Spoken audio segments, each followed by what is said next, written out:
Tuko ndani ya mada yetu inayosema baada ya kifo. Haleluya. Na tulianza depuis hii semene yote tuko naongelea baada ya kifo, lakini leo nitahubiri juu ya nguvu ya kuungama, la puissance de la repentance. Alléluia. Donc il y a une puissance liée à la repentance. Tusimame tutii neno la Bwana, tusome maandiko matakatifu. Watatukamatia kitabu kile kia 1 Jean chapitre 1er le verset 9. 1 Jean, waraka wa Yohana sura zake za kwanza mstari wa kenda. Waraka, donc ce n'est pas Jean. 1 Jean chapitre 1er le verset 9. Celui qui a trouvé peut nous lire. 1 Jean chapitre 1er le verset 9.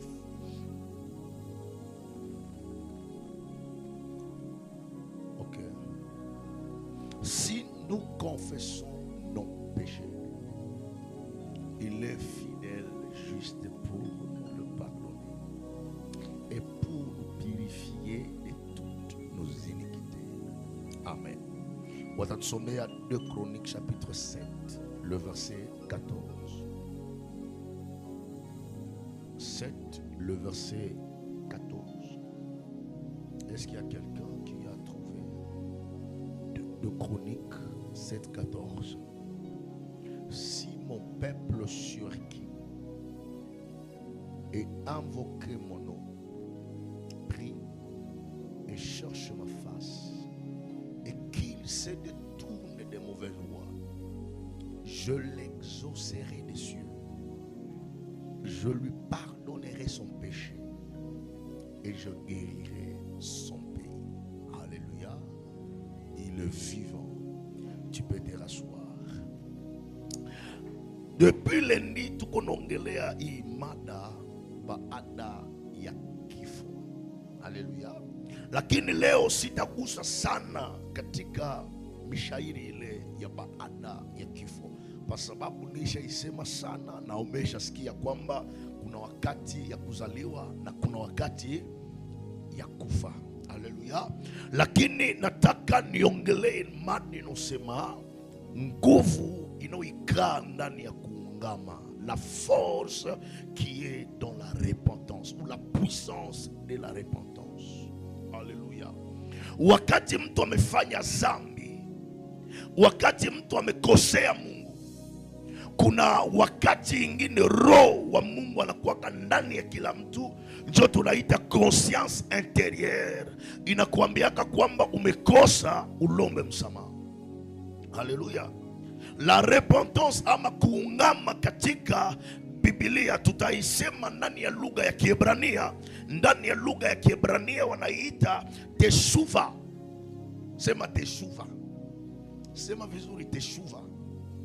Teshuva maana yake kumrudia Mungu.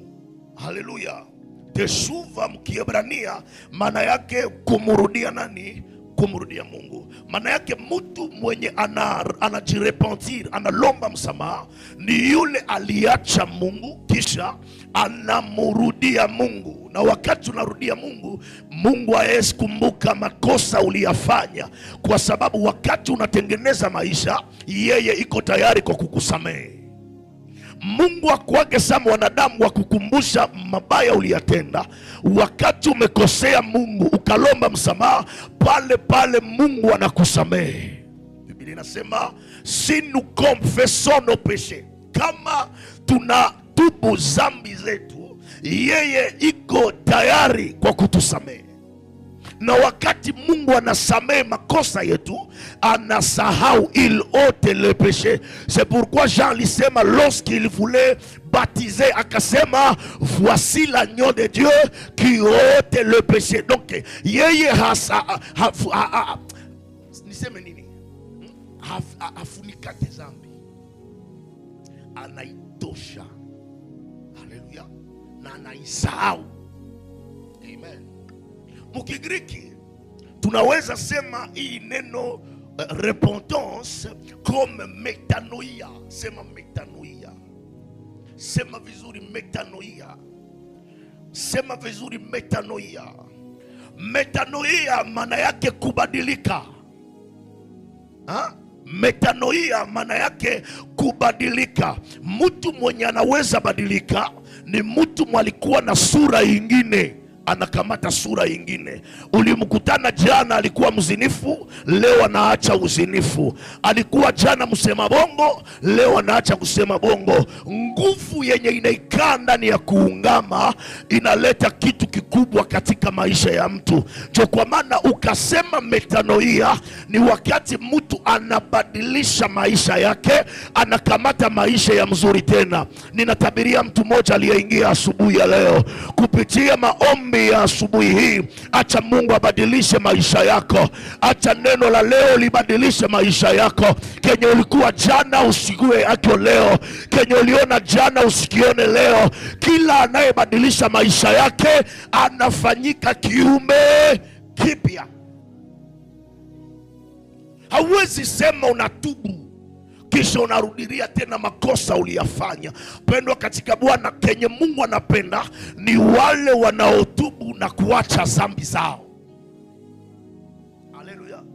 Hapana mwenye anatubu leo anasema sitaibaka tena, lakini kesho namuona tena ndani ya uizi. Anasema sitalogaka tena, kesho anakamata lungu anaruka. Asema sitazini tena, anakamata uzinifu anaenda zini. Ona, hakuna kenye kinaweza tuma unazini. Kuna mwingine anasema umaskini ndio unanituma nizini. Mbele ya Mungu hakuna kenye unaweza sema kilituma unafanya dhambi. Hauwezi mkosea Mungu juu ya umaskini. Kuna wale wanasema ni kwa sababu ya maisha mabaya Bwana hanipati yake rasio, ndio nimeona gizi niende ufanya uzinifu. Uzinifu hauwezi upakala mafuta, hauwezi pakala dhambi mafuta. Haleluya. Ile vivyo wakati unalomba msamaha, wakati unatubu, kuna nguvu mpya inaingia katika maisha yako. Mungu iko na haja ya wale wanaojitambua. Hauwezi badilika kama haujajitambua. Hakuna mtu mwanaweza acha sigareti na ajue kama sigareti ni mubaya. Hakuna mtu mwanaweza acha pombe na ajajua kama pombe ni mubaya. Ona, dhambi unaweza ifanya sahihi, inakufurahisha, lakini inaua nafsi. Ile utu wa ndani unaharibika. Ona, kuko mtu mwenye ashaka kuwa mtu nyama, hana conscience tena. Atusaidie Yesu.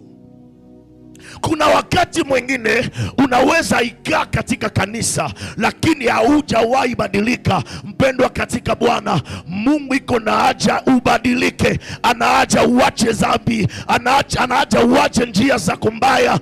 Iko na haja umrudie Bwana.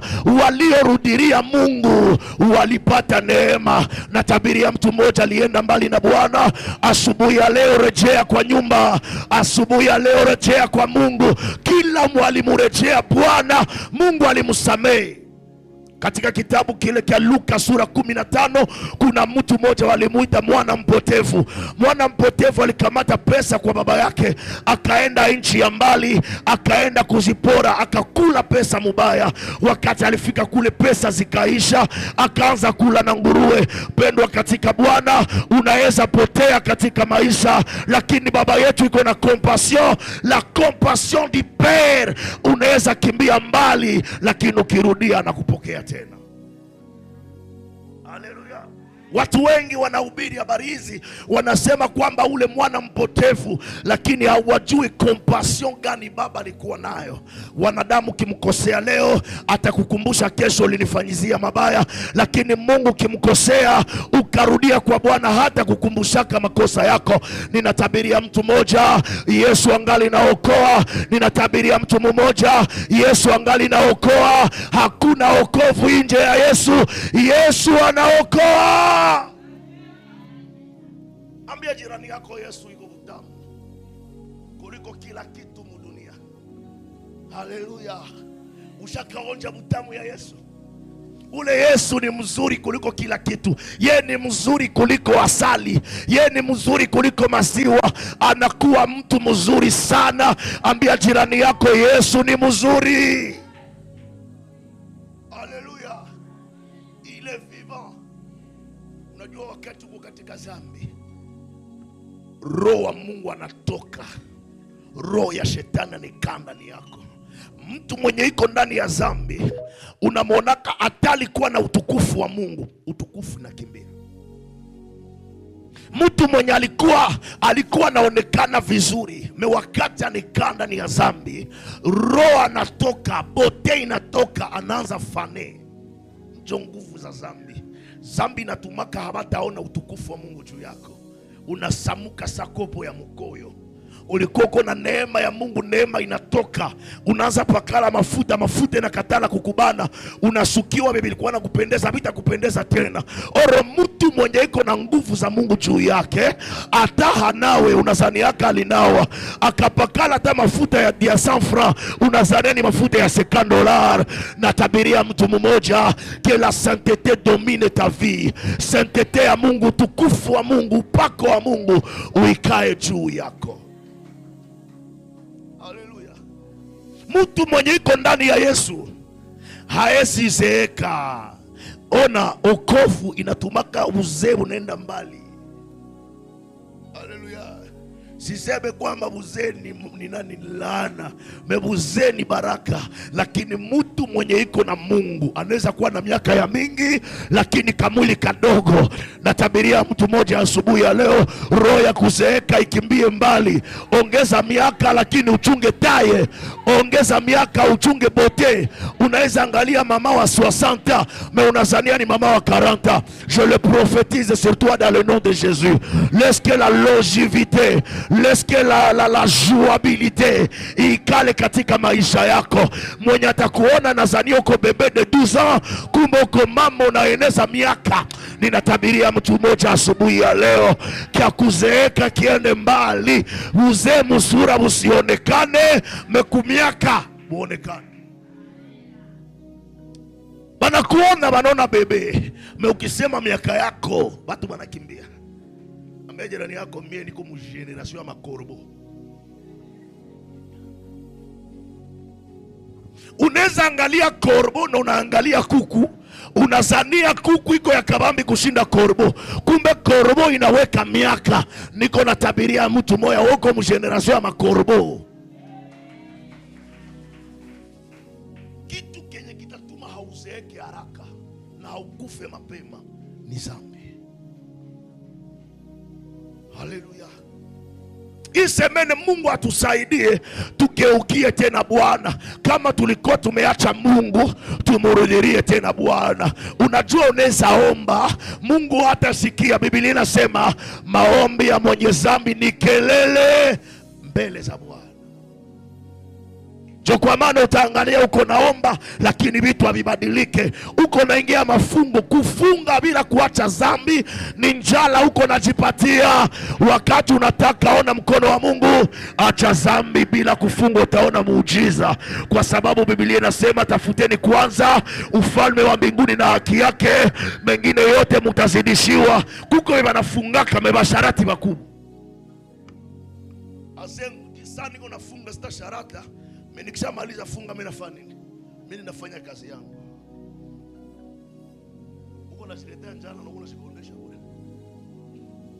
Kwa maana ya kwanza kufanya ni kuacha dhambi. Haleluya. Ambie Mungu kuna maisha kisha kukufa. Tubu leo ingali inawezekana. Haleluya. Il est vivant. Metanoia anjo Mungu iko na besoin. Mungu iko na besoin kugeuka. Haleluya. Unageuka kiumbe kipya. Mwana kuona anasema mama Shilimo alikuwa anatumbuka hivi, njoo huyu. Ni mfano, unapondekana mpaka kila mtu atakuona anasema huyu amegokoka kweli. Wakati balimuona Petro iko natembea, bakasema atakutembea yako Petro, wewe ni mwanafunzi wa Yesu. Akafungula kinywa akataka ongea, bakasema maneno yako haifanani bapagani, maneno yako inafanana ba Kristo. Unaona Mkristo ameokoka kwa kinywa lakini mkono hayaokoka. Unaona Mkristo ameokoka kwa kichwa lakini kinywa ya Petro hayaokoka. Ninatabiria mtu mmoja asubuhi ya leo, okovu ya ukweli ikae ndani yako. Unaokoka lakini lutetano hauache. Unaokoka lakini kiburi hauache. Unaokoka lakini kutakia watu mabaya hauache. Unaokoka lakini uongo hauache. Unaokoka lakini karuo hauache kupana. Unaokoka lakini bongo inakuwa kwa kinywa yako. Wewe umesema umeokoka, lakini mtu yuko anakulomba bunga uko nayo mnyumba yako. Una imani aseisha. Ambia jirani yako kuwa na pana. Ukakufa na ile kutokupano, nenda kusema. Wakati ya leo tunazania kwamba zambi ni bongo, busherati na bulevi, lakini zambi ya bongo inaweza kukosesha mbingu. Na ukakufa nayo, ole wako. Bongo ya kujisaidia. Mimi nenda kwa shanga, kumbe ulienda muyako. Mimi nenda kwa tate, kumbe ulienda muyako. Ona watoto ya leo paske ushakuwa na maziwa. Saya mama yako unaanza musheta vidole vitatu. Mama anakulumiza. Ona hauna nguvu sana mama yako akajituma anaweza kufunga. Paske bashaanza kudrage na we mama utaniambia nini? Nishogele kule mama ile vidole vyako na seta. Yali bisheta zamani. Kuko kwenye wewe unafika yali papita zamani. Tena kabwana kiko na kutrage kangani na shikoyolea bangane kauzia kila kitu kisha unakosea mama kwa adabu zwa kale. So unajazwa mamkosa adabu ajabu. Unazania kwamba kuingia mbinguni ni shuli imba. Mimi najazwaka ndabalani nyewe wote. Shilani we peke kwanza, kwa sababu empoli haezi kuwa na Mungu. Utatuma tunashakia Mungu mwenye uko naye. Mtu mwenye uko ndani ya zambi Mungu atakutumikisha aye. Iramene gide gide ya shangazi yako. Mpendo, kuna wale watakosa mbingu kwa sababu ya kumcheza na Mungu. Biblia inasema on se moque pas de Dieu. Hauwezi kumkufuru Bwana. Kuna watu wanacheza na Mungu. Hasira ya Mungu juu ishapola. Ingelikuwa ni ule Mungu wa hasira ya zamani, kuna wengine hawangelikuwa naishi tena. Nacheza na Mungu, si Mungu ni Mungu wa rehema. Kuna wakati rehema zake zitatoka. Uko naangalia mtu anatoka zina anakala kwa madhabahu. Uko unaona mtu anakunywa pombe anatoka kwa madhabahu. Unaangalia mtu anatoka jasho, kumbe ni jasho ya pombe. Unazania amejazwa, kumbe jasho. Ambia jirani yako tumrudie Mungu. Metanoia. Ambia jirani yako twende kwa metanoia. Haleluya. Ole wako mwenye unarudia Misri. Misri hakuna msaada. Bien-aimé dans le Seigneur, on doit demeurer dans la sainteté malgré le problème. Hata shida zinapita, bakia msainteté. Unakosa mafuta ya kupakala, kamata hata mafuta ya maweza, fanya kambili, tia mokibule, itanuka vizuri kwa utukufu wa Bwana. Unakosa makuta ya kusuka nywele, bakusuke kibarabara, banakutia mikono ya 2000 francs, uende na upite munjia. Ona, burembo haiko kusukiwa nywele. Burembo ni wokovu. Walio na wokovu ni warembo. Walio na wokovu wana baraka. Walio na wokovu wana vyote. Hata bana kusuka mikono. Please, upako ya Mungu inaleta kabelo. Anaweza fanya sambla ya bisuku ya mikono na kabelo. Unaangalia mtu anatia kabelo ameko na sura ya kupengama. Mtoto wa Mungu yeye anakamata anatia tu kibarabara. Alitia tu nywele tu kidogo ya mikono. Bananza sema kumbe unakuwa kama uzuri. Bila bote niko na bote ya mbinguni. Mtu mwenye iko na Mungu haezi tia makeup. Anakuwa na makeup yenye ionekane. Haezi tia rouge à lèvres. Anakuwa na rouge à lèvres ya mbinguni. Natabiria watu watatu walioingia hapa. Acha Mungu akupatie kenye mwanadamu haezi kubeba. Unaangalia mtu ashatia rouge à lèvres, manakuwa sanamu. kwa sababu upako wa Mungu haiko. Unaangalia mtoto wa Mungu akutia rusha levre, lakini midomo inaangara sa mtoto mwenye alizaliwa ile siku. Natabiria watu wawili walioingia hapa, acha Mungu akupatie kenye mwingine hana. Usikuwe na lomba benye wengine biko navyo, ukuwe na kenye wengine habana. Ninakutabiria asubuhi ya leo, bakia na wokovu, utaona neema ya Mungu. Bakia na wokovu, utaishi baraka za Bwana. Bakia na wokovu, Mungu atakutendea mema.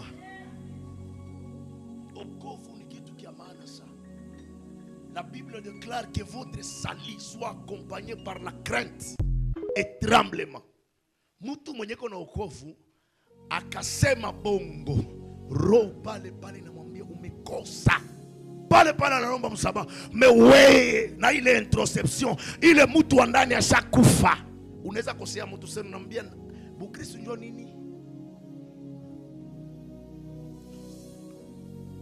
Hauna hata ile wakati ya kujijua kama nimekosea, nilombe Mungu msamaha. Daudi alikuwa kama muuaji wa ajabu, mais il était un homme selon le cœur de Dieu. Pourquoi? Alikuwa anakosea Mungu, anaingia mchumba ya ndani, Baba nisamehe, nione huruma, meweye. Huko unakosa usiku na mchana. Haleluya. Makuta ya rasio ya bwanako kunekula.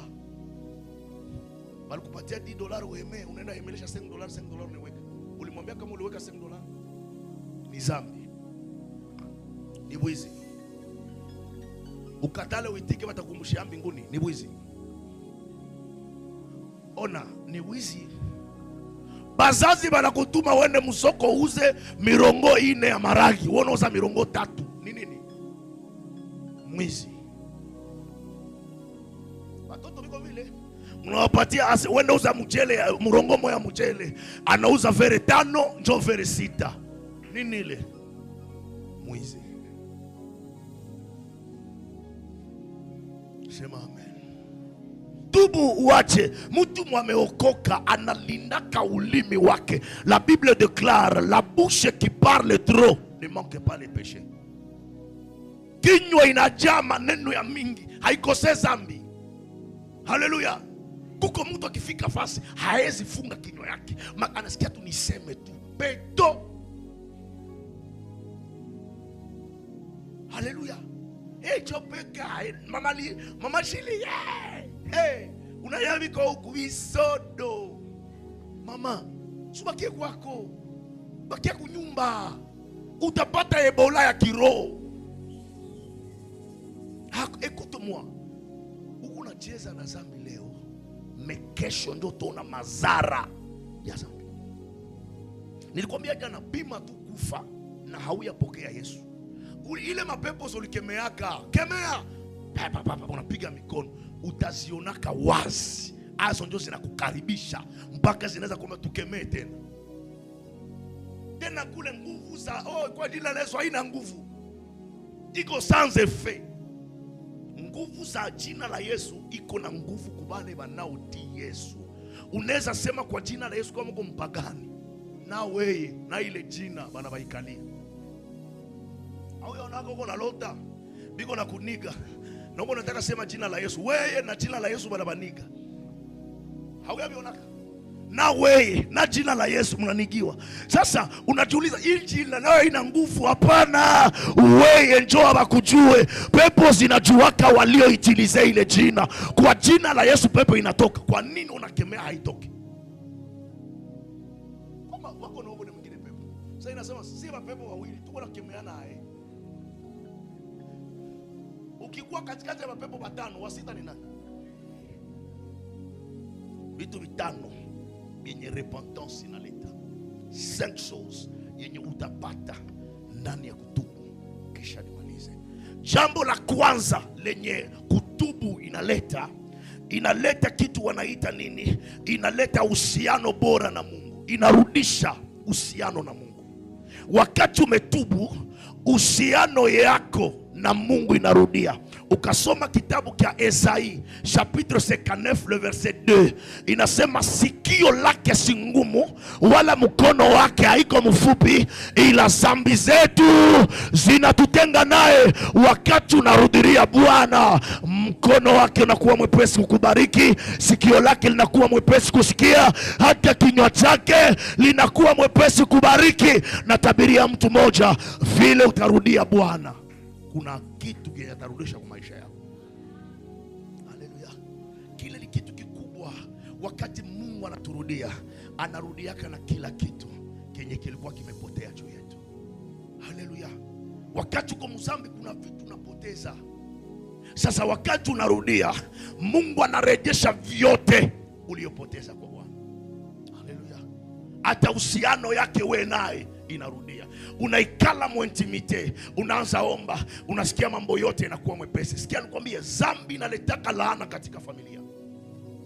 Dhambi inaletaka mauaji katika familia. Ni vizuri zaidi ujue, kwa maana wakati unafanya dhambi uko naua watoto wenye wako nyuma yako. Non peut empêcher ils ne sont plus, mais c'est nous qui portons la peine de leurs iniquités. Wazazi wamekufa wanaenda, lakini watoto wanalipa mapokase. Kuko dhambi zenye watoto biko nalipa leo. Kuko magonjwa yenye watoto biko nazo, ni kwa sababu ya dhambi za wababa. Ona zani ala magonjwa ya madiabeti, si ma malédiction za famille. Ce sont de malédictions de la famille. Kuko malikosaka zamani akaendaka kashikufia, anacha laana katika familia. C'est un péché générationnel. Alléluia. La deuxième des choses, inafungua milango ya msamaha. Wakati unatubu, milango ya msamaha inafunguka. Mungu anakusamehe na anakupatia neema. Alléluia.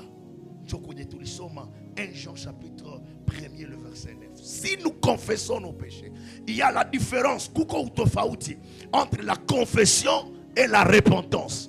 La repentance ni kuprendre decision, hautafanya dhambi tena. Lakini la confession, kuungama, ni kusema kila dhambi na jina yake. Kuko mtu mwanatubu, Baba unisamehe kwa hali yote, ila ya kwa kutubu. Kuungama ya mzuri, unasema Baba, jana 15 ilikuwa mkamvula, nilienda una mtu fulani, akaanza nikaza mpaka nikazini naye, na Mungu mzima nisamee kwa ile dhambi, sitarudiaka tena. Nilikuwa jana, niliona telefoni ya watu ilikuwa orje, nikaipiga dedwa, nikaitia mfuko. Baba, siyaimaliza, siyaikula, njoo mimi nenda irudisha. Na unaenda irudisha, na mimi mwenye nao, njoo hii milioni niliiba, nisamee. Utenda kuzimu. Mimi niko na jisusi yangu bisingia kwa kichwa yangu. Basemaka juna sie tutaulizwa, ba pasteur tutaulizwa. Uwiri watu bajue, si vous connaîtrez la vérité vous affranchira. Oma wende kuzimu na ulisikiaka, kisha haita kwa kichwa yangu ndio unasema Baba ulionaka wewe peke nilisemaka. Haleluya. Unaenda unaambia mtu, papa niliiba. Tena kitu kikubwa sana shetani anatiaka mroho zetu, anakuimaka roho ya msamaha, anakupatia ile capability.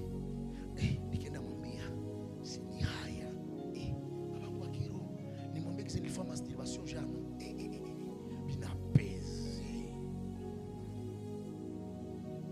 biko kilo satani ataniona hapana da mipeke mchumba tu baba. Oh Yesu, njoo kutana roho ya capability haitokaji. Uko nataka anza omba, Baba unapanda unasikia wewe molizini jana unaomba hivi. Nguvu zote ushakabiona? Uko napanda, Baba nakemea, nafukuza, naangusha. Suzana nakia msura pana. Ukishamuona tunasikia haleluya. Uko napanda, Yesu.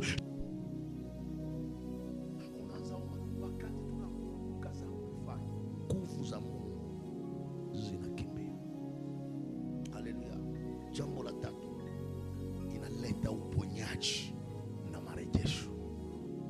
Wakati unatubu dhambi zako, hata ulikuwa mgonjwa, magonjwa inapona. C'est-à-dire kuko magonjwa yengine na kuyaka juu ya zambi. Ro ishaniluma, ro tension, unaanguka bu. Tension bu.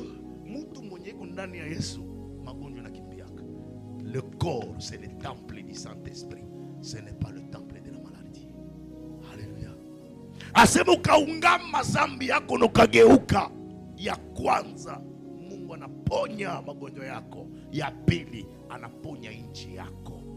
De Chroniques chapitre 7 le verset 14. Alléluia. Est-ce qu'il y a quelqu'un anaweza rudia kwanza kurai? Ulitoka mbali na Mungu, unasema hapa saizi nataka uponyaji na mimi nataka kurejeshwa upya. Unageukea tena Mungu, unaacha zambi. Amen, amen. Kuko mazambi zingine zinaua hata nchi. Kuna mazambi zingine zinabomoa hata manyumba. Uko unaangalia nyumba ya mingi kuna kufa leo, ni juu ya zambi. Haleluya. Ya ine yenye kutubu inatosha kilo ya zambi juu yetu na inaleta amani ya roho. Kilo ya zambi inapeza kaloski au ya tubu. Unakuwa na kipabilite moya ya grave. Uko na watoto wa 7, mtoto wa 6 haiko wanako. Utakuwa na amani. Na utakuwa na amani.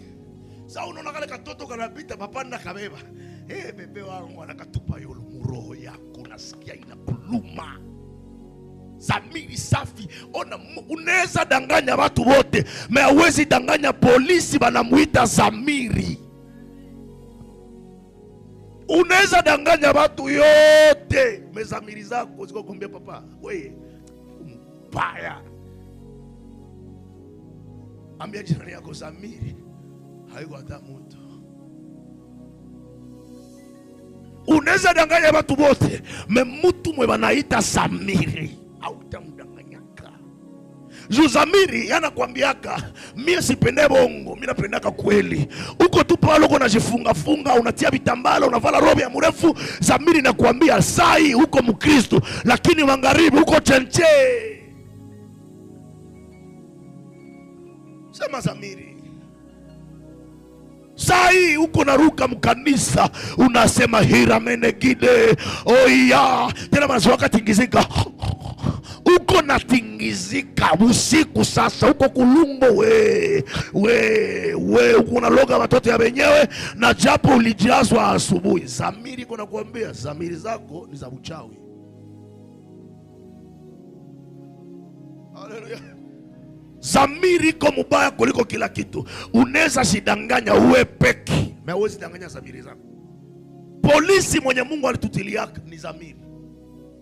Jo polisi wa mkubwa, unaweza jificha ngozi ya kondoo, zamiri zako zinakuambia wewe uko kondoo, uko imbwa, mbweha. Ambaye jirani yako uko mbweha wala uko kondoo. Mwambie. Uona bosi yako mkanisa, direkteri wako wa mkanisa, jua anakuambia uliza jirani yako kani mbweha. Kama mweko pembeni yako unamuona direkteri huyo, so tamuita mbweha. Sasa mtafika wewe uliniita mbweha mkanisa, kazi yako inaisha. Haleluya. Ambia jirani yako tumrudie Bwana. Haleluya. Zamiri hauwezi idanganya. Unaweza jivalisha ngozi ya kondoo, lakini zamiri ziko na kuambia marge hivi wewe hauko mtu, wewe ni mbweha. Haleluya. Tujifunze zaidi kufanya mema, kwa sababu mema haiozi. Kenye unatenda leo watakutendea kesho. Kuko wengine wiko naishi baraka zenye bazazi wao walipandaka. Unaweza fanyizia mtu mema leo, watoto yako watailipa kesho. Mtu anaweza shindwa kukurudishia mema ulimfanyizia, mtoto yako anaweza kumlipa. Ukikatala tunaenda maandiko. Kuko mtu mmoja anamuita Daudi na Jonathan. Jonathan alikuwa mtoto wa roho Sauli.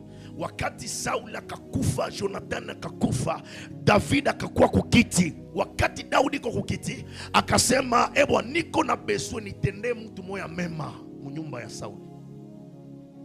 juu ya nini? Mema yenye mtoto wake alimtendeaka Jonathan, akailipa mkisasi chake. Nini unatenda leo kenye watoto wako banaweza lipa? Wanajua ke watoto yako banaweza finire mubaya juu ya mubaya yako. Kuko mtu mwanaweza lipisha kisasi kwa watoto yako. Haleluya. Ulitendeaka mtu mema, ulimpatiaka kazi, kisha watoto yako des années anakumbuka mama yako alikuwa kama mtu mzuri kwangu, kuya utumiki hapa. Haleluya. Na mabaya yako watoto biko na yalipa. Ndio maana utengeneze maisha yako wakati ungali kwa dunia, juu watoto yako bafune mema yako. Na ya mwisho, ile kutubu inaleta furaha mbinguni. Haleluya. Kutubu inaleta furaha. Luka chapitre 15 ukaisoma, ni historia ya mwana mpotevu. Haleluya. Huyu mwana mpotevu alienda mbali, sali rudiria, baba yake akafanya nini? Akafanya fete. Sa mtu anatubu, mbinguni kuko fete ya grave. Haleluya. Il est vivant. Inaleta furaha kule mbinguni. Na sa mtu anafanya zambi, inaleta huzuni. Mbinguni kuna huzuni wakati mtu yuko katika zambi. Zambi gani imekutenga na Mungu? Je, ni kusengenya? Je, ni kiburi? Je, ni fitina? Umekuwa na wivu? Ona, mwanzo ya ulozi ni wivu. Mwanzo ya uchawi ni wivu. Mtu yoyote anakuwa na wivu hakose ulozi. Ambia jirani yako, unakuwa na wivu. Muulize vizuri, unakuwa na wivu? Makoko mlozi. Moi je vous dis, même dans nos familles, unakia kutana mtu anabanda, unawina, unabanda, wa mnyumba yenu ndio wa kwanza anaanza kuloga, anaanza kuua.